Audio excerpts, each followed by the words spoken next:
வணக்கம். வாழ்க வளமுடன். சிறு கதைகள் மூலம் நல்கருத்துக்களை பிள்ளைகளின் மனதில் விதைப்பது அதற்கான முயற்சி. இப்போ ஒரு கதை. ஒரு காட்டில் அழகான மயில் ஒன்று இருந்தது. மற்ற மயில்களைப் போல அலைந்து திரிந்து இரை தேடி சாப்பிட சோம்பேறித்தனமான மயில் அது. இந்த சமயத்தில் காட்டு வழியே வியாபாரி ஒருவன் வந்தான். அவனிடம் நிறைய உணவுப் பொருட்கள் இருந்தன.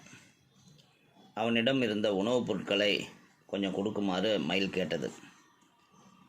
அதற்கு அந்த வியாபாரி, உன்கிட்ட இருந்து கொஞ்சம் இறகுகளை கொடுத்தால் நான் உணவு தருகிறேன் என்றான். மயில் அதற்கு சம்மதித்தது. வியாபாரி உணவை கொடுத்து கொஞ்சம் இறகுகளை பிடுங்கி கொண்டான். இந்த காரியம் தினமும் தொடர்ந்து நடந்தது. எந்த உழைப்பும் இன்றி கிடைக்கும் உணவு மயிலுக்கு பிடித்திருந்தது. ஆனால் ஒரே மாதத்தில் மயிலின் இறகுகளை எல்லாம் பிடுங்கி விட்டான் வியாபாரி. மயிலிறகு காலியானதும் காட்டுக்கு வருவதையும் நிறுத்திவிட்டான். இறகுகளை இழந்த மயிலால் முன்பு போல் பறக்க இயலவில்லை. தனது சோம்பேறித்தனத்தினால் அழகையும் ஆரோக்கியத்தையும் இழந்து இறந்து போனது அந்த மயில். இந்த கதையிலிருந்து நம்ம என்ன தெரிஞ்சுக்கிறோம்?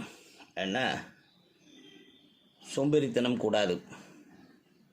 உழைக்காமல் சேர்க்கும் எந்த செல்வமும் நிலைக்காது.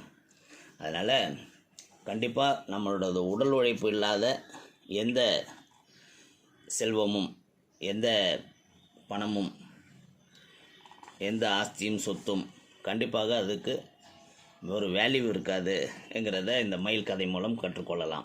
வாழ்க வளமுடன்.